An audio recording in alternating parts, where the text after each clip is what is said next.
Ahí está. Y Bárbara, ¿puedes hacer la oración? Por fin. Sí, Señor, te damos gracias por este día que nos permites reunirnos nuevamente para seguir, Padre, aprendiendo, Señor. Gracias por este día, por todas las hermanas conectadas, por la pastora Tania, Señor, que, Padre, ella amablemente pone este lugar, Señor, y sus conocimientos. Te pedimos tu bendición y que sea bendición para la vida de cada una de nosotras. En Cristo Jesús. Amén. Amén. Bueno, se nos fue Tale.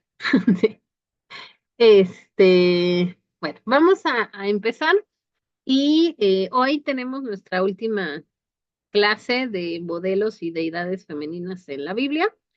Nos quedaron muchas pendientes, pero eh, por cuestiones de tiempo y además creo que entramos en octubre, el mes de la Reforma, y es importante visibilizar a las mujeres que están en la Reforma. Pues el próximo lunes empezamos con las mujeres en la Reforma protestante, ¿no? Vamos a ver 8, 9, 10, 11, 12 mujeres en 3 lunes. O sea, 4 mujeres por lunes. El lunes, próximo lunes, vamos a ver una introducción. Entonces vamos a conocer a varias de las muchas que son, les digo, las agarré como ahí campechaneando entre las conocidas y no tan conocidas. Y bueno, hoy hablamos de la gran prostituta en Apocalipsis, que es esta imagen que hemos oído muchas veces, ¿no? O hemos leído. Yo tenía mi Biblia aquí a la mano y en este momento la acabo de perder. Acá está. Y bueno, para empezar, vamos a leer qué dice en Apocalipsis sobre esta imagen. Uno, bueno, yo creo que antes de entrar también a esto, hay que recordar que Apocalipsis es un libro con muchas metáforas, muchas imágenes que están hablando de la situación política, social que se está viviendo desde, digamos, de una forma metafórica, algo así como Jesús nos hablaba sí, en la Biblia. Pero Apocalipsis tiene imágenes bastante fuertes, ¿no? Tiene una razón de ser cada una de las imágenes. Y bueno, su género literario, dice, el género literario de esta, dice, tanto el título del libro como determinados recursos literarios es una gran importante y una parte importante de su contenido no se encaminan claramente hacia el género apocalíptico. La literatura apocalíptica surge en Israel como un desarrollo particular de la corriente profética, con el fin principal de alimentar y fortalecer la esperanza del pueblo en momentos especialmente críticos y difíciles. Para ello se hace eco de una serie de revelaciones divinas expresadas a través de visiones simbólicas y referidas a los planes misteriosos de Dios sobre la historia del hombre. Este tipo de literatura tiene sus antecedentes bíblicos en algunos textos proféticos como en Isaías, Ezequiel, Zacarías, ¿no? Y el libro de Daniel, perdón, que constituyen su más eximio representante en el Antiguo Testamento, pero es sobre todo en la literatura apócrifa extrabíblica de los siglos 2 antes de Cristo al 2 después de Cristo, donde el género apocalíptico conoce un florecimiento extraordinario, ¿no? Entonces, en base a esto, hay muchos textos de Apocalipsis que son como testamentos de personajes del Antiguo Testamento, esto dentro de la Biblia, de la literatura, eh, in, espérame, me sé la palabra porque yo doy una clase, literatura, eh, se me fue el nombre. Es literatura apocalíptica, no me voy a acordar, literatura intertestamentaria. ¿No? Que son todos estos textos que se escribieron entre el Antiguo y el Nuevo Testamento, en un periodo que se conocen los 400 años del silencio de Dios. Surgió mucha literatura, entre ellos bastantes apocalipsis de personajes, está el apocalipsis de Jonás, de Moisés, de Job, ¿no? Que tienen que ver con un mensaje de esperanza. Apocalipsis siempre lo vamos a ver con un sentido a veces muy negativo. Para mí es un libro que hay que entrarle con mucho respeto. Si de por sí a la Biblia hay que leerla con respeto, en el sentido de no la podemos hacer tan a la ligera. Apocalipsis también es un texto difícil, creo yo, difícil, que no podemos leerlo literal e interpretarlo para nuestro tiempo, conlleva una gran responsabilidad, ¿no? No es como nada más traer los símbolos que presenta a nuestra realidad y entonces por ahí surgió que las torres gemelas de Estados Unidos ya estaban predichas por el Apocalipsis, o sea, no, no es así, ¿no?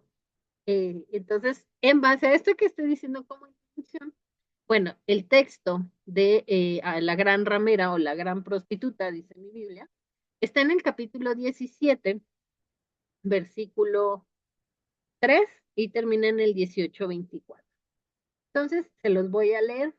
Dice, se acercó entonces uno de los 7 ángeles que llevaban las 7 copas y me dijo, ven, voy a enseñarte el castigo que tengo reservado a la gran prostituta, la que está sentada sobre aguas caudalosas y con la que adulteraron los poderosos de la tierra, mientras sus habitantes se emborrachaban con el vino de su lujuria. Me llevó pues en visión a un desierto donde vi una mujer montada en una bestia de color rojo escarlata. La bestia tenía 7 cabezas y 7 cuernos y estaba cubierta de títulos blasfemos. La mujer iba vestida de púrpura y grana, resplandeciente de oro, piedras preciosas y perlas. En su mano sostenía una copa de oro rebosante de acciones abominables como sucio fruto de su lujuria. Escrito en su frente tenía un nombre misterioso, Babilonia, la poderosa, la madre de todas las prostitutas y de todas las aberraciones de la tierra. Y vi cómo la mujer se emborrachaba con la sangre de los consagrados a Dios y de los que fueron mártires por amor de Jesús. Me asombré sobremanera al contemplarla y el ángel me dijo, ¿de qué te asombras? Te explicaré el secreto significado de la mujer y de la bestia de 7 cabezas y 10 cuernos sobre las que va montada. La bestia que has visto era, pero ya no es. Va a surgir del abismo, pero marcha hacia la ruina. Los habitantes de la tierra que no están escritos en el libro de la vida, desde la creación del mundo, se quedarán estupefactos al ver reaparecer a la bestia que era, pero ya no es, aunque se va a hacer presente. Esta es una buena piedra de toque para quien presume de sabio. Las 7 cabezas son 7 colinas sobre las que está sentada la mujer. Son también 7 reyes de los que 5 perecieron, una reina actualmente y otra todavía por llegar. Cuando llegue, será fugaz su reinado en cuanto a la bestia que era, pero ya no es, aunque ella misma es el octavo rey. Pertenece también al grupo de los 7 y marcha hacia la ruina. Has visto también 10 cuernos. Representan a 10 reyes que aún no han comenzado a reinar, pero que durante muy breve tiempo compartirán el poder con la bestia. Una sola intención los anima, entregar a la bestia toda su fuerza y su poder. Ellos harán la guerra al Cordero, pero el Cordero, que es Rey de Reyes y Señor de Señores, los derrotará en su triunfo, participaron, y en su triunfo participarán los llamados, los elegidos y los creyentes. Me dijo luego el ángel, esas aguas que viste sobre las que estaba sentada la prostituta son naciones populosas, razas y lenguas. Pero un día los 10 cuernos que has visto y las bestias mismas traicionarán a la prostituta, la dejarán solitaria y desnuda, comerán sus carnes y las convertirán en pasto para las llamas. Y es que Dios va a servirse de ellos para ejecutar sus planes, haciendo que se pongan de acuerdo para entregar su reino en manos de la bestia hasta que se cumplan los designios de Dios. Y la mujer que has visto es la gran ciudad, la que impera sobre los reyes de la tierra. Vi después bajar del cielo a otro ángel con inmenso poder. Su resplandor iluminó la tierra y proclamó con fuerte voz. Por fin cayó Babilonia la poderosa. Hoy es mansión de demonios, guarida de espíritus impuros y de toda clase de aves inmundas y asquerosas, porque ella emborrachó con el vino de sus desenfrenadas lujurias a gente de toda procedencia, adulteró con los reyes de la tierra y a costa de sus lujos desmedidos se enriquecieron los traficantes del mundo. Y oí otra voz que decía desde el cielo, sal de ella, pueblo mío, pues si te haces cómplice de sus pecados, también te alcanzarán sus castigos. Hasta el cielo se ha amontonado, hasta el cielo han amontonado sus pecados, y Dios no ha querido ignorar por más tiempo sus crímenes. Pagadle con su misma moneda y aún darles el doble de su merecido. En la copa de sus desenfrenos verter doble amargura. Cuando se procuró de lujos y placeres, darle de tormentos y desdichas. Ved cómo alardea en su interior. Ocupó un trono de reina. No soy viuda y jamás conoceré el dolor. Pero en un solo día vendrán sobre ella las calamidades que tienen merecidas, muerte, luto y hambre, y quedará abrazada por el fuego poderoso es para ello el Señor que lo pone. Y bueno, sigue con la lamentación de la ruina, pero bueno, ¿por qué quería leer esta parte? ¿No? Uno, esta imagen de simbólica de la mujer, ¿no? Es, bueno, hablar de la gran prostituta siempre nos va a llevar a pensar en Apocalipsis, ¿no? Es la gran ramera de Babilonia, en este femenino, y un poco como lo hablábamos el lunes pasado, la figura de la mujer, cómo se utiliza como esta figura del pecado, que además venimos cargando esa interpretación, perdón, desde Eva, ¿no? Como Eva es la culpable del pecado que entró al mundo, ¿no? Esta imagen en el Nuevo Testamento, ¿no? Es el símbolo, ¿no? De la ciudad o el imperio de Babilonia.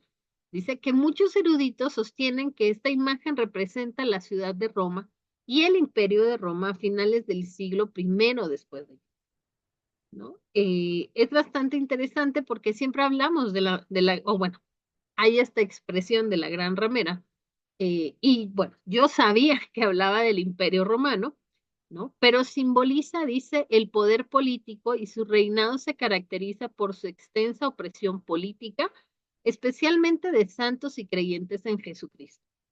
Por lo tanto, su caída y destrucción son particularmente gráficas y algunos eruditos notan el impacto catártico de esta narrativa para los cristianos del primer siglo bajo el dominio romano. Dice, recordemos, la numerología es importante, el 7 tiene que habla de la perfección, ¿no? Y lo interesante aquí es que se habla de 7 ángeles con 7 copas, que dice, ofrece mostrar al narrador el juicio de una gran ramera que está sentada sobre muchas aguas, esto en el versículo 1, como en la historia de la mujer profeta referida como Jezabel en Apocalipsis, en el versículo 2:20. Me llamó la atención, quienes tomaron las mujeres en la Biblia, hablamos de Jezabel y su madre, Atalía, dos mujeres que llegaron a ser reinas bajo ciertos engaños y esta manipulación que se hacía. Claro, el fin de las dos fueron catastróficos. Y lo interesante es que Apocalipsis retoma esta imagen de ellas, por lo menos de Jezabel, dice, y las acusaciones contra la ramera, que incluyen sexo ilícito y fornicación, esta vez con los reyes de la tierra, ¿no? Dice, los creyentes son advertidos en contra de fornicar con ella y aquellos que lo han hecho son instruidos a salir de ella. La ramera también es acusada de estar ebria con vino que consiste en las impurezas de su fornicación y también la sangre de los santos y mártires o testigos de Jesús. Ella también se asocia con la bestia, el dragón, el diablo, que ella monta, ¿no? Esta bestia de 7 cabezas. Se me hace bastante fuerte la imagen que se presenta desde lo femenino, como esta mujer que es la culpable de la lujuria y todo. Creo que tiene que ver mucho con el pensamiento romano donde la mujer seguía siendo, era un objeto y además siempre se ha hablado de la mujer como quien seduce, ¿no? Pobres hombres, ellos no piensan nada mal. Este, y bueno, sigue, dice, la puta es a la vez una figura hermosa y horrorosa. Ella viste ropa real de púrpura y escarlata. Estos colores eran específicamente para reyes, para figuras reales, y la presentan a ella con ropas de reyes, ¿no? Una ropa real, oros, joyas y perlas. Dice, y en su frente a modo de marca, como a los esclavos, está su nombre, Babilonia la Grande, madre de rameras y de las abominaciones de la tierra. La múltiple caracterización de la prostituta ha inspirado a mucho arte y se le presenta como bella, borracha, seductora y peligrosa. La ramera es la encarnación del mal persiguiendo a los santos y luego bebiendo su sangre de una copa de oro. Ella es arrogante en su estilo de vida lujoso y se dice a sí misma, nunca veré aflicción. La respuesta que hace Juan, el escritor de Apocalipsis, es de gran asombro, dice, porque la poderosa figura de la prostituta le hace contemplar su riqueza y sus acciones opresivas. Pero la escena de Apocalipsis es principalmente de juicio y esta mujer es rápidamente derribada por la bestia y sus 10 cuernos, reyes, bien que ve estos 10 cuernos son 10 reyes, que se vuelven contra la ramera con odio. La escena de su destrucción es la siguiente. Los 10 cuernos y la bestia la dejarán desolada y desnuda, devorarán sus carnes y la quemarán con fuego. Desnudarse, desolarse, comer y quemar su carne le llevan a un final grotesco y violento que me recuerda mucho a Jezabel y a Talía. Su destrucción es seguida por el regocijo, aleluya, y el humo sube de ella por los siglos de los siglos. La escena de su muerte representa una venganza total contra el poder político gobernante. Como un ángel arroja una piedra de molino al mar, dice, con tal violencia será derribada Babilonia, la gran ciudad, y nunca más será hallada. Aunque la destrucción de la ramera solo tomara una hora, ella arderá para siempre. Sus conexiones no solo son los reyes de la tierra, sino también los mercaderes y marineros. Lloran por ella mientras arde, porque su destrucción señala el fin de su comercio y riqueza. Estos seguidores de la ramera son a la vez devorados por las aves del cielo. Dice, estas tres escenas principales relacionadas con el fin de los tiempos comparten un tema central de la comida. La destrucción y la comida de la ramera, la cena de bodas del Cordero y la gran cena de Dios, en la que las aves se comerán a los reyes y a otros enemigos. Así, hay dos escenas antieucarísticas enmarcan una Eucaristía, ¿no? El juicio corporativo cae sobre la ramera y sus seguidores, tal como lo hizo Jezabel y sus hijos. Aquí hace la referencia de Jezabel en Apocalipsis capítulo 2, versículo 22-23. La ramera, sus seguidores y la tierra son destruidos para purificar el espacio de la nueva tierra y la nueva ciudad, la nueva Jerusalén simbolizada por los opuestos de una ramera como una novia virgen. Los profetas bíblicos a menudo caracterizan las ciudades como mujeres. Esta tendencia continúa en el Apocalipsis, en los símbolos de ramera y de la novia. La ciudad caída es representada como la mujer caída. Cuando ella cae, un ángel autoritario canta la famosa canción fúnebre para la ramera. Caída, caída es Babilonia la Grande. Se ha convertido en una morada de demonios. Muchos estudiosos enfocan la caída de la ciudad como la destrucción de un poder político maligno, ignorando las dimensiones de género de la narrativa. Algunos estudiosos feministas encuentran un mensaje liberador en la historia de la destrucción de la prostituta. El malvado sistema imperial ha caído. Otros señalan una lectura más ambigua al señalar los problemas de simbolizar el poder político maligno como mujer y luego destruir a la mujer, ¿no?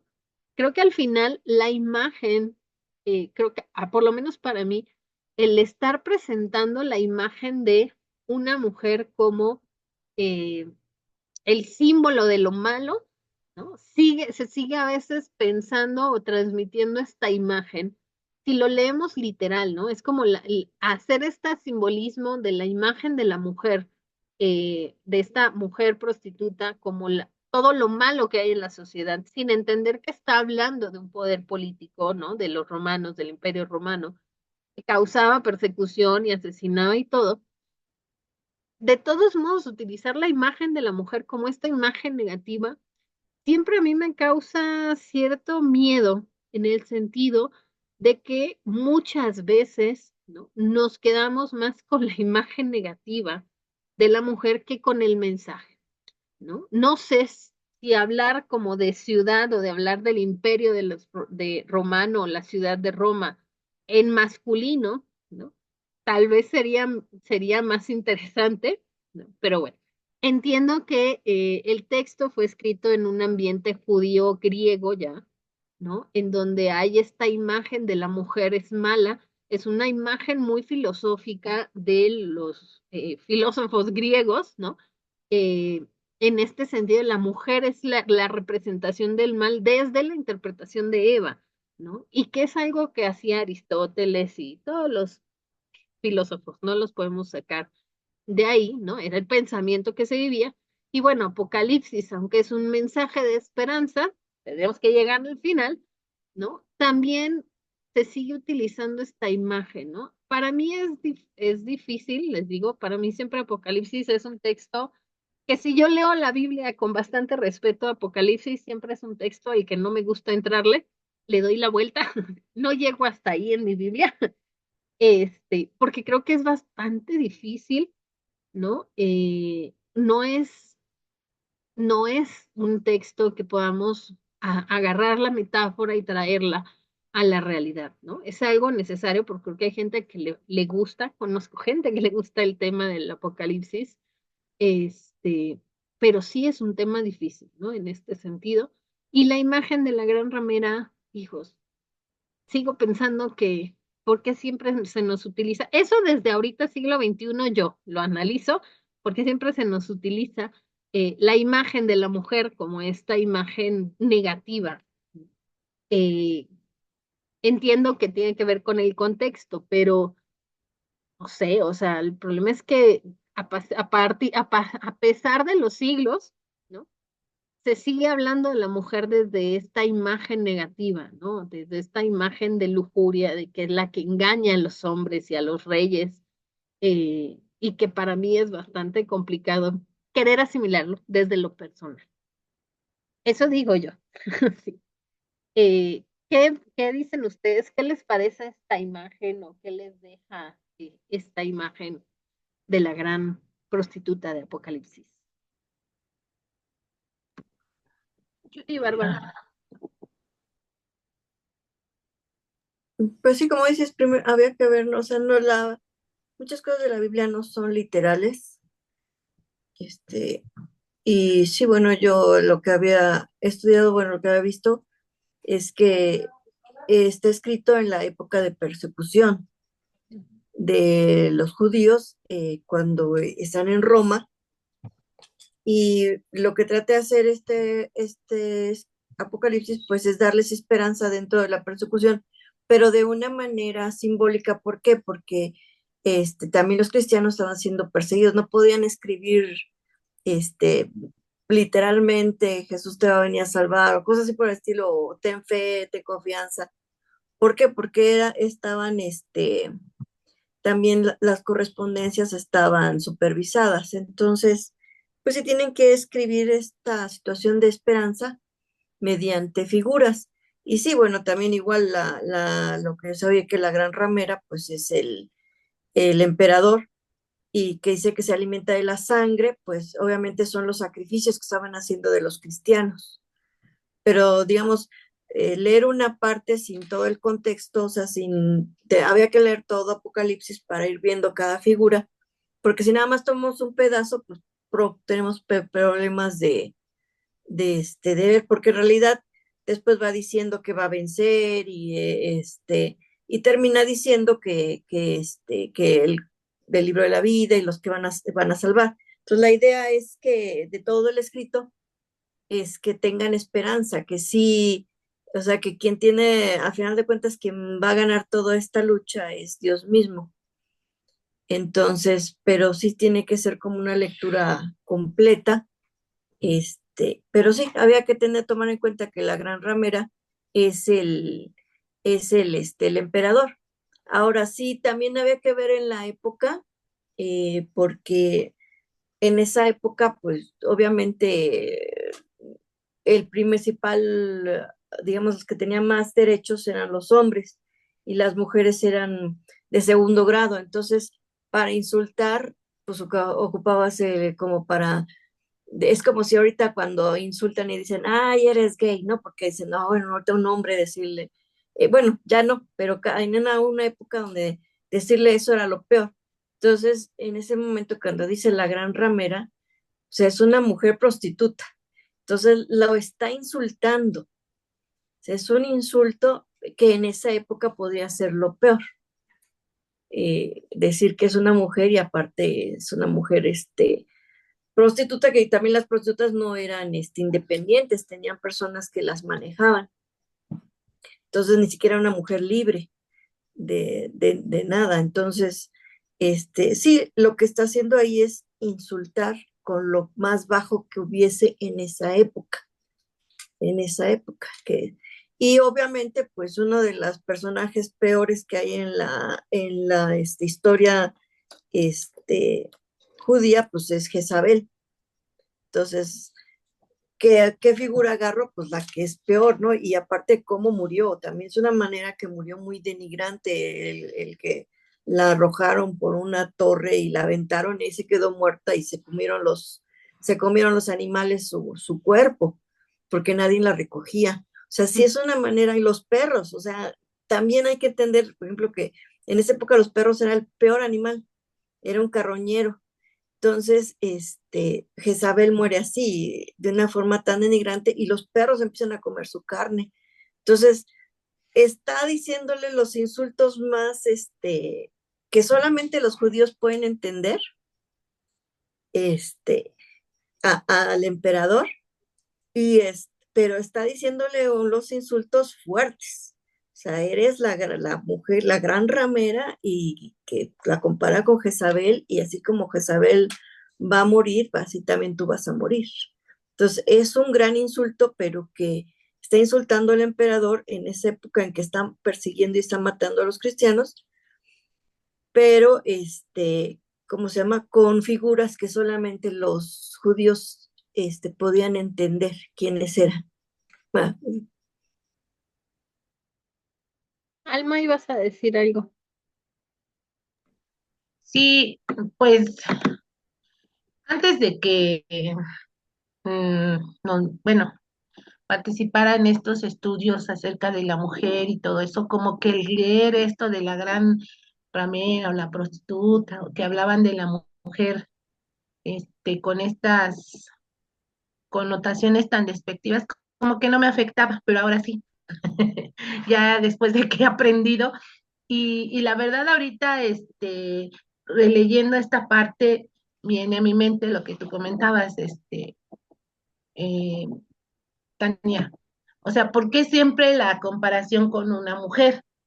¿Por qué no hablaron de una ciudad X, ¿no? También como una alegoría, como una comparación, no sé, ¿no? Porque, o sea, sí, entiendo, y la semana pasada lo comentamos, ¿no? Hacía como una forma didáctica para que se entienda, pues ya como que yo como mujer me siento así como que sana, sana, ¿no? Pero ahorita otra vez dije, bueno, pues, y no es la primera, la segunda ni nada. En la Biblia es muy recurrente que se hable mal de la mujer. Entonces, la semana pasada comentábamos, bueno, es que hay que darle la relectura, interpretarlo así como ahorita lo dice Bárbara, ¿no? Y así como que otra vez, ay, me viene la calma, ah, bueno, lo voy a ver como lo ve Barbie, ¿no? Pero el detalle está que cuando lo leemos en las iglesias, inclusive hasta los mismos pastores, a lo mejor en una predicación, nuevamente habla de la mujer, ¿no? Y ahorita me recordé, ¿no? De algunas cuestiones, casos de feminicidio, ¿no?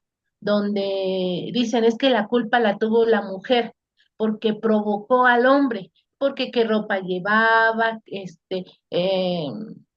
con esos vestidos dejaba partes de su cuerpo expuestos, ¿no? Y pues el pobre hombre no podía tener control sobre sí, sobre su deseo sexual y entonces atacó a la mujer, ¿no? Entonces, yo creo que a veces, pues nos justificamos en eso, ¿no? Y también en la lectura textual que se hace, aún en la actualidad, sobre estos textos, ¿no? Entonces, ¿qué hacer como mujeres? ¿Qué podemos hacer para que, pues esto pueda ir cambiando, ¿no? Es cierto, en alguna ocasión participé en un grupo, en un estudio de Apocalipsis y nos decía, ¿no? Es que muchas veces Apocalipsis se lee como un libro de profecía, Ujú. pero profecía no de en ese momento, sino profecía que ya hasta estos años, ¿no? Y entonces le dan el significado, la ramera es la iglesia romana, la ramera es Estados Unidos, la ramera es China, a lo mejor ahora, ¿no? Han dicho, pero digo, a lo mejor ahora ya va a ser China, ¿no? Entonces, le van poniendo de acuerdo a la época en la que vivimos, ¿no? Pero no era eso, Apocalipsis no era eso, era un libro para el momento que estaba viviendo el pueblo, convertido, el pueblo que había aceptado a Jesucristo como su Salvador y que estaba viviendo una situación de verdad muy complicada, ¿no? De muerte, de mucha necesidad, de mucho, cuestiones políticas que para nada les favorecían, ¿no? Entonces, el interpretar también, o sea que como tú decías, Tania, debemos tener mucho cuidado, ¿no? Mucho cuidado al interpretarlo, pero ahorita rescatar esta parte de la mujer nuevamente, ¿no? Que utilizan a la mujer como el ejemplo, ¿no? Y yo lo entiendo que Jesús utilizó las parábolas y todo para que entendiéramos, lo acepto, pero Jesús no utilizó, a ver, alguna parábola que hable mal de la mujer y que diga duro con la mujer. Creo que no, ¿verdad? No. Creo que entonces, pues esta parte que nuevamente, ¿no? Se habla de una mujer, insisto, pero pues la verdad no me convence, no creo que hubiera necesidad de hacerlo y ahora, bueno, ya está en la Biblia, ¿cómo podemos nosotros, o qué podemos hacer, ¿no? Para revertir el daño, ¿no? Ujú. Sí, Bárbara. Comentario. Sí, no hay que perder de vista que la palabra directa de Dios es Jesucristo. O Ujú. sea, todos los demás autores tuvieron inspiración, pero dentro de su inspiración tienen sus errores de su época, porque al final de cuentas una cosa que entender de la Biblia es que está escrita en un contexto patriarcal, misógino, ¿cómo entonces siempre la mujer es de menos grado, pero hay que filtrar la palabra de Dios sobre la verdadera palabra de Dios, o bueno, pues hay que filtrar los libros de la Biblia sobre la verdadera, y la Biblia dice que la verdadera palabra de Dios, el verbo se hizo carne y habitó entre nosotros. Entonces, de la única cosa, a la única frase que dice que es la palabra de Dios, es Jesús. Y filtrándolo muchas de las cosas a través de Jesús, por ejemplo, Jesús nos llamó hijas de Abraham, o sea, hijas de la promesa. Jesús se acercó a hablar, o sea, Jesús enderezó a la mujer corvada. Hay muchas situaciones en las que Jesús dignifica a la mujer. Entonces, sí, a veces muchas cosas están en la Biblia, lamentablemente, pues sí, hay que reconocer que están escritas en un contexto patriarcal y misógino, pero tenemos que filtrarlo a través de la principal, que es la verdadera palabra de Dios, es Jesucristo, porque Él vino a mostrarnos al Padre y el deseo del Padre. Sí, eh, o sea, sí, teniendo el conocimiento que tenemos ahora, nosotras, podemos hacer esto, ¿no? Pero también entramos y nos vamos a encontrar en nuestras comunidades, en nuestras iglesias, con de pronto estas interpretaciones, ¿no? Como dice Alma, por ahí con un tío que son un poco, digo yo que son un poco fatalistas, tal vez porque a mí me gusta ver todo más bonito, pero también entiendo su posición donde son así como muy conspiradores y que el COVID fue una cuestión china para acabar con el mundo y, o sea, sacan cosas así. Para mí es como, ya, ¿no? O sea, hay cosas que otras, pero bueno, entiendo que es un grupo en el que estoy que son así, ¿no? Entiendo esto, entiendo que son todos letrados, biblistas, traductores, teólogos y todo, ¿no? Pero la cuestión está en que cuando en la iglesia llegan a tomar el texto, y es que a veces, hijos, parece que le damos más importancia a Pablo que a Jesús. O sea, es como Pablo, ¿no? Y el Apocalipsis, y entonces se nos olvida, en 4 libros tenemos la perfecta, ¿cómo se llama? El perfecto mensaje de Dios hacia nosotros, ¿no? Donde tendríamos que enfocarnos a decir, a ver, como decía Alma, Jesús en algún momento hizo de menos a una mujer, bueno, a la sirofenicia, pero pues la sirofenicia se le puso al tiro y le dijo, a ver, tú dijiste, ¿no? O sea, esto es así, ¿no? Y cambia su imagen, ¿no? Cambia la imagen de Jesús ante los que no son judíos. Entonces, pero de ahí vemos a un Jesús incluyente de todas las personas, ¿no? No solamente de unos cuantos, no solamente de los que están conmigo, ¿no? Pero Pablo, entendiendo que es de otro tiempo, no conoció a Jesús, que además tenemos 3 Pablos en el texto, o sea, hay 3 figuras diferentes de Pablo, de que ya, de todo eso, pero a veces la iglesia sigue enfocada en lo que dijo Pablo y no nos vamos a lo que dijo Jesús. Que no es que lo que dijo Pablo esté mal totalmente, pero sí hay que analizarlo e irnos hacia al Jesús. Eso lo sabemos nosotras ahorita, ¿no?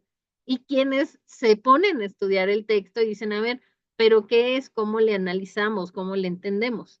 El problema está en que muchos espacios, o como dice Alma, muchos pastores no quieren hablar de esta realidad, ¿no? O sea, prefieren utilizar Apocalipsis para someter y para decir, estás en pecado, que como un mensaje de esperanza que tendría que ser el final de Apocalipsis, ¿no? En la interpretación está esto porque Dios tiene un mensaje, o sea, al final, el pensar en la destrucción de este imperio que está haciendo pobres y que está matando, pues es un mensaje de esperanza, ¿no? Claro que siempre tendemos a ver lo negativo y no lo positivo, pero siempre Apocalipsis o cualquier libro de Pablo o cualquier texto, por lo menos del Nuevo Testamento, vamos a irnos a leerlo e irnos hacia, a ver, ¿y qué dijo Jesús? ¿O qué pensaba Jesús? ¿O qué hubiera respondido Jesús? Porque eso es la parte que se nos olvida cuando hacemos la lectura de la Biblia, ¿no? El tener el cuidado de no leer literalmente el texto, ¿no? Y de no querer traerlo a la realidad de nosotros, porque pues es que el monstruo de 7 cabezas son las 7 empresas multinacionales que están en México, o sea, sí hay gente millonaria, sí hay gente que no piensa en los más necesitados. Tenemos aquí en México al hombre más rico del mundo, bueno, uno de los multimillonarios, Carlos Slim, que piensa que sigue manejando esta idea de tú eres pobre porque no trabajas, ¿no? Entonces, sin tomar en cuenta las muchas horas que se trabajan para alcanzar un sueldo mínimo en este sentido. Entonces, hay que aprender a ver estos señales, poco como lo que dice Apocalipsis, pero entender que no es el mensaje que tendríamos que estar leyendo de Jesús, ¿no? No es el mensaje de Jesús de decir, tienes que trabajar más de 40 horas a la semana para poder alcanzar a ser rico, ¿no? O por lo menos para tener lo mínimo. La verdad es que estamos en una situación económica en toda Centroamérica bastante difícil, ¿no? No solamente en México, en toda Centroamérica. Y que pues sí lleva a hacer un análisis de qué estamos haciendo mal, ¿no? Y en este caso es que lo triste es que no muchos, aunque hay muchos ricos, no muchos ricos, se van al texto bíblico, ¿no? A entender este mensaje de Jesús, de la unidad, del amor, de la ayuda al prójimo, ¿no? No en el sentido ¿cómo se llama? De que la ayuda al prójimo es darle todo lo que necesita, es enseñarle a pescar, como decía Jesús, ¿no? No es darle el pez, sino enseñarle a pescar en el sentido de apoyarlo e impulsar a la gente. Bueno, eso digo yo. Eso veo en la imagen de la ramera. Sí, Alma.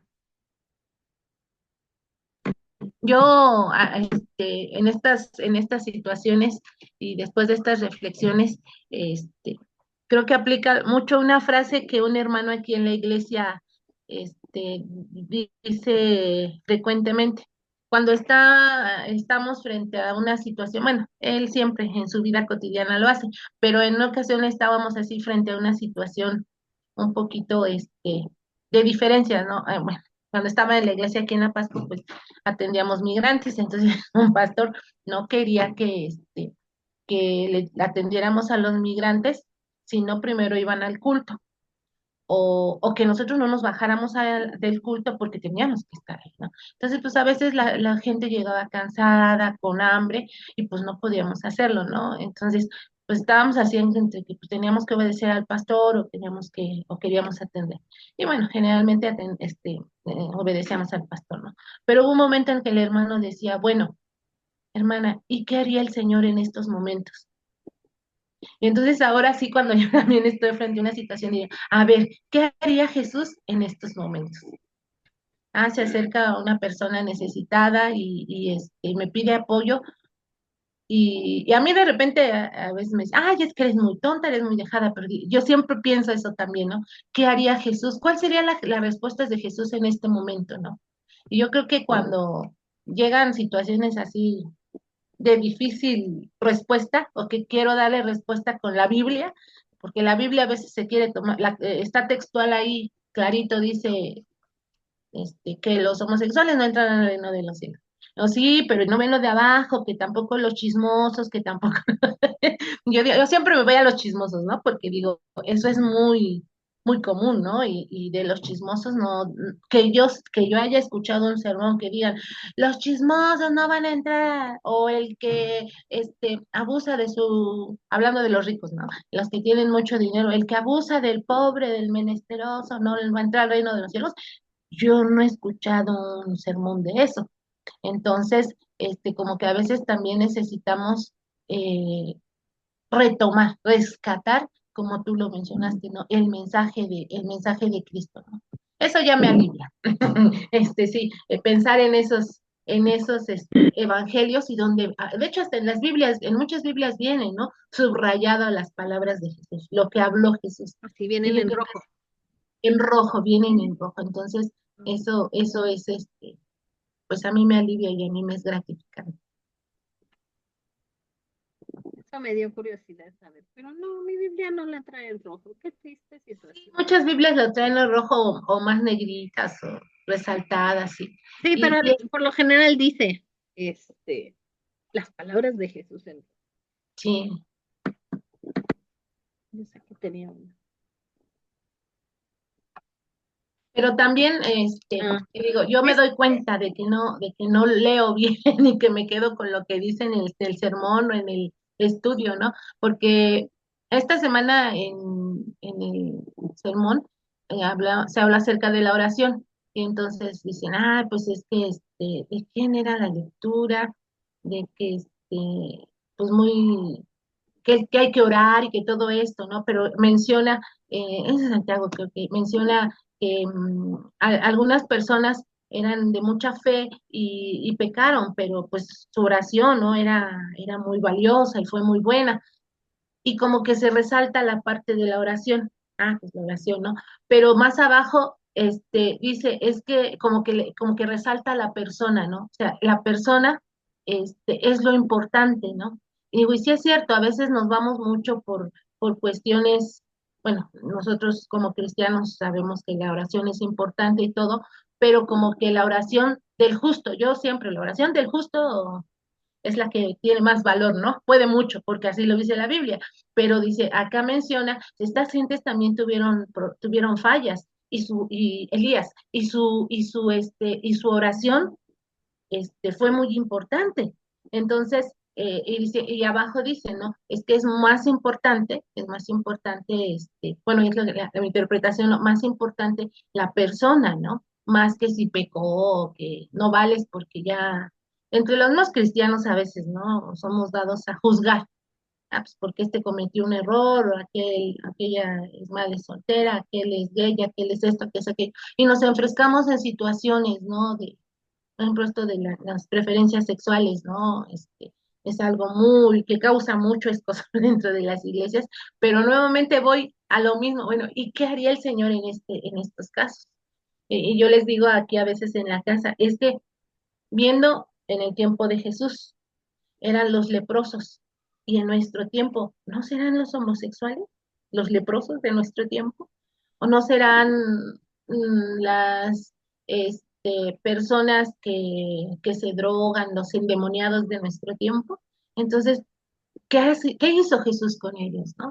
Nosotros quisiéramos desaparecerlos, lapidarlos, o que bueno, a veces en la misma iglesia, pues que de repente un pastor ya no está.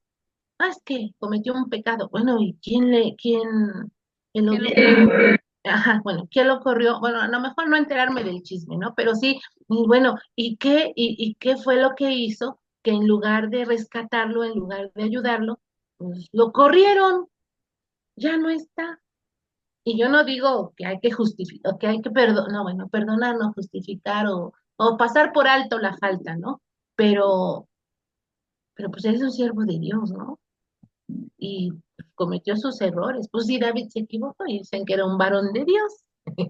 ¿Cómo ven, no? Y sin embargo, se rescató el amor, ¿no? El amor que Dios le tenía. Entonces, esas cosas son las que a mí de repente me causan así como que, híjola, ¿A mm, dónde? ajá, así como decía, ¿a dónde vamos a parar, no? Con toda esta situación, porque son contradicciones, ¿no? Me conozco a un Dios de amor, pero que si te equivocas, fuera. Y si cometes pecado, si no te castiga Dios, ahorita yo te castigo, ¿no? Casi, casi, ¿no? Yo te castigo en nombre de Dios. Casi, casi, ¿no? Yo te castigo en nombre de Dios, ¿no? Entonces sí, esas cosas como que de repente me causan así inquietud, ¿no? Porque no estoy de acuerdo en esas situaciones, ¿no? Ujú. Luego deberíamos de ser más justos como Jesús lo fue. Ahorita te digo, reflexionando en esto, digo, ¿de qué mujer habló mal Jesús? Pues creo que de ninguna, ¿no? Bueno, de ninguna persona, a todos los aceptó. Entonces, este, pues por eso es el ejemplo, ¿no? El ejemplo que tenemos que seguir. Espérenme. A mí me gusta mucho, por ejemplo, el versículo de Juan, donde dice que Dios no envió a su Hijo al mundo a condenar al mundo, sino Ujú. para que el mundo sea salvo. Y a veces, en vez de tomar el ministerio de Jesús, que es buscar la salvación, o sea, este, lo que hacemos es al contrario, condenar al mundo. Y este no, y este está condenado, y este es del diablo, y este es pecador. Y ese no es nuestro trabajo. Condenar no es el trabajo de la iglesia. Y lamentablemente lo que está haciendo la iglesia es cuáles son los buenos, cuáles son los malos y condenar a los que considera malos. Pero ese no es el trabajo. El trabajo es que todo aquel que en él crea no se pierda, tenga vida eterna. Y entonces dice uno, bueno, y si un homosexual cree en Dios, o sea, yo lo voy a condenar. O sea, a veces, tenía una frase que decía, a veces yo creo que somos más exigentes que Dios, ¿no? Porque yo creo que Dios vino a mostrar su amor y uno lo que hace es eso, ¿no? O sea, y esa frase digo, de que Dios no envió a su hijo a condenar al mundo, lo envió a salvar. Y así debe ser la iglesia. No es un lugar para condenar, es un lugar para que haya salvación, para que haya amor, para que haya misericordia. Pero pues bueno, a veces las reglas, digo, en toda la historia de las iglesias ha pasado esto, ¿no? Y el chiste, como dice, es dejarse llevar con el espíritu. Este, diría un amigo, como dice Salma, que tú te cuestionas y dices no, y diría un amigo, es el Espíritu de Dios que te dice, su Espíritu Santo que te dice, no, yo vine a amar, ¿no? Yo tengo a hacer. Es ese espíritu que no nos permite, y que nos dice, piénsale, ¿no? Ve, así no es. Pero sí, sí, la verdad es que la idea es salvar, la idea es consolar, la idea es misericordia, la idea es el amor y no la condenación o la exclusión. Que es un buen final para nuestro estudio, ¿no? Siempre que leamos el texto, el, el terminar siempre con la pregunta de qué es lo que haría Jesús, ¿no? Cuando son textos difíciles, cuando son textos que no son los evangelios, ¿no? Cualquier otro texto que no sean los evangelios, siempre irnos hacia qué es, ¿no? ¿Qué dice? Y no irnos con la imagen tan fácil, ¿no? La lectura tan fácil de decir, ah, dice esto y es así, ¿no? Es como hacerle las preguntas, perderle el miedo al texto es importante, ¿no? Es parte de nosotras como mujeres leyendo y conociendo a este Jesús o a este Dios diferente al que nos han enseñado y que muchas veces, como ya les decía el lunes pasado, que a veces sentimos que estamos contra la corriente porque no pensamos igual, porque no vemos a ese Dios tan malo que nos presentan, ¿no? Y es como de a poco estamos mal nosotras, ¿no? Y a veces nos creemos que estamos mal, pero creo que es esta parte de que Dios nos dice, no estás mal, ¿no? Estás cuestionando, que es parte importante de ser hijas, discípulas de Dios, ¿no? El cuestionar, el hacer preguntas para poder enseñar bien y no quedarnos con las enseñanzas del siglo primero de los padres de la iglesia que venimos retomando hasta ahorita, ¿no? Y que a veces yo digo, hijos, o sea, ya sí lo dijo Clemente, pero pues ya estamos en el siglo XXI, ahorita qué digo yo, ¿no? O sea, por qué mi voz no es importante, ¿no? En ese sentido. Bueno, es lo que yo luego me cuestiono cuando leo un texto que tiene que estar justificado por lo que dijeron otros autores y es como, ¿y por qué lo que yo digo no es importante? Pero tiene que ver con la lucha en contra de la corriente, que al final me voy a quedar con esta imagen. Si somos muchos contra la corriente, podemos cambiar la corriente. No necesariamente tenemos que hacerlo solos. Eso me acuerdo porque estaba hablando de Josué y el tema teológico del texto hoy en una clase que daba hace rato. Bueno, no sé si alguien más quiera decir algo, comentar algo. Tan calladas hoy. Bueno, Yo, este, pastora, una pregunta. sí, ¿Hay alguna posibilidad de que este término de la gran ramera haya sido mal traducido o distorsionado en todo esto de la cuestión de los idiomas y eso? tristemente no. Sí. No, ok. La palabra que se usa por Neir y y la tengo. Se utilizan en la expresión, que le cerré ese. En la expresión que se utiliza, se usa la palabra porneir, que es en griego, que se llega a traducir, cuando se traduce a Rahab, se le llega a traducir de esa forma en el Nuevo Testamento, pero en el Antiguo no se utiliza de esa forma. Estoy tratando de abrir este. Y en griego se utilizan el porné, que tiene que ver con ramera, o la fornicación con porneira, que son palabras en griego que sí tienen que ver con una prostitución o con prostitutas. En sí, las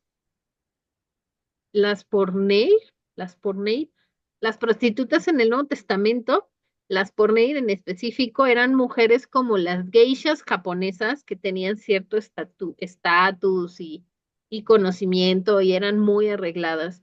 Hay que entender que en el mundo griego, ¿no? En el mundo romano, que los hombres fueran a prostíbulos no era algo prohibido, era algo normal. Los hombres podían entrar a los prostíbulos como que entraran a su casa Y a las mujeres sí se les obligaba a estar en sus casas porque se tenía que asegurar que la descendencia de ese matrimonio fuera del hombre, porque los matrimonios eran acuerdos económicos. Entonces, tenías que asegurar que este acuerdo económico surgiera un hijo que afianzara eso.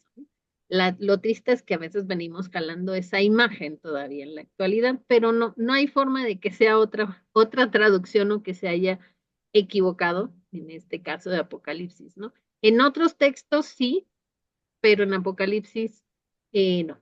Es la traducción correcta que se hace de esta frase. Ok, muchas Oye, gracias. Tania, pero Sí, no nada más dice ramera, sino es la gran, o sea, como que ramera. remarca, o sea, una de veras ramera, pero ramera, muy malvada.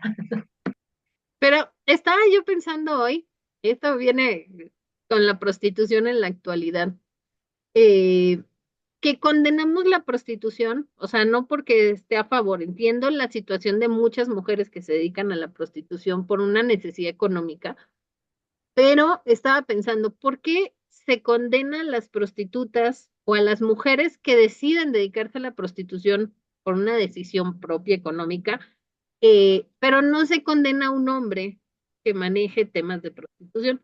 Eso porque en el camino hacia donde doy clases paso por un hotel y justamente hoy me tocó ver a dos mujeres ahí en la puerta del hotel, ¿no? Bastante vestidas con pantalón, muy así, pero pues luego sabes que a qué se dedican, ¿no? Se veían muy amables las mujeres, ¿no? Y yo me quedé pensando, por qué se ve tan mal que ellas lo hagan económicamente, pero un hombre, o sea, cómo ideas mías de ese momento en que las vi, dije, si fuera un hombre el que maneja este tema, no lo condenaríamos tanto, ¿no? ¿Cómo hablar de una mujer con la decisión de su cuerpo? Yo sé que muchas son manejadas, que son obligadas, ¿no? Pero muchas también son como, pareciera ser que son la única opción económica que tienen para sobrevivir.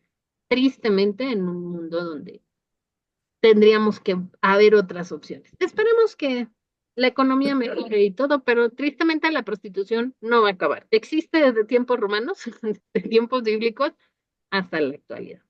Pero fíjate, por ejemplo, Jesús dijo que a los fariseos les dijo, las prostitutas y los publicanos van delante de ustedes al reino. ¿Te imaginas esa frase de Jesús?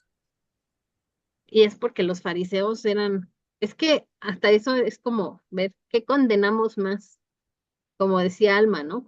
Condenamos mucho la sexualidad o condenamos, pero no condenamos a los chismosos, ¿por qué no se condena? El tema del sermón de este domingo que pasó, que era en Marcos, tenían que ver con esa cuestión, ¿no?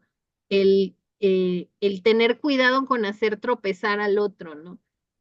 Nuestra palabra es importante y a veces no nos damos cuenta, ¿no? De eso. Pareciera que la única palabra importante es de la gente que sale en la tele, pero no. O sea, también la de nosotros es importante en nuestros espacios donde hablamos, ¿no? De sentido. Son cosas que tenemos que reflexionar constantemente en este sentido. Una y otra cosa, ¿no? Porque aquí sí, porque aquí no, y por qué no los dos en este sentido. Bueno, la próxima semana empezamos con mujeres eh, en la Reforma Protestante. Si les interesa, por ahí inscríbanse.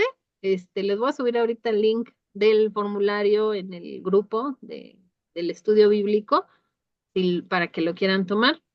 Va a ser todo octubre y no estoy todavía segura si en noviembre vamos a retomar Mujeres en la Biblia o lo voy a dejar hasta enero. Sobre todo porque es que yo el próximo año el estudio lo vamos a tener que hacer en martes o en jueves o en viernes.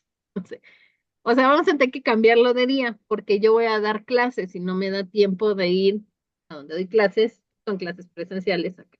Entonces, hablaba yo con Tali que si ella podía cambiar su grupo de los martes al lunes y yo diera el martes.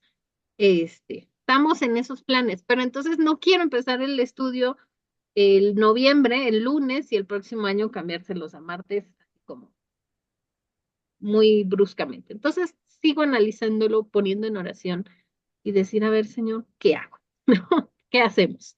Pero en octubre tenemos mujeres en la reforma, y si nos va bien, pues podemos tener en noviembre mujeres en la reforma, pues digo, en un montón, y ya así terminamos el año y el próximo año empezamos con mi pie derecho en mujeres en la reforma, ¿va? Pero bueno, las dejo ya, así vayan a descansar. Nos vemos el próximo lunes, se cuidan mucho, tápense bien porque está lloviendo mucho, los huracanes, y estemos en oración por los huracanes porque tal vez nosotros en la ciudad no nos afecta tanto como en las costas, pero sí me estaba viendo el meteorológico y tenemos 3 huracanes, 2 que posiblemente se junten y hagan un super mega huracán, entonces pues nomás no acabamos con este asunto todavía. Pedíamos lluvia hace unos meses, pues hay que tener cuidado que pedimos. Ya no las mandaron en exceso, ¿no? Pero bueno, les mando un abrazo a todas y muchas bendiciones. Buenas noches a todas. Buenas Descansen. Gracias, buenas noches. noches. Bendiciones a todas, gusto en verlas.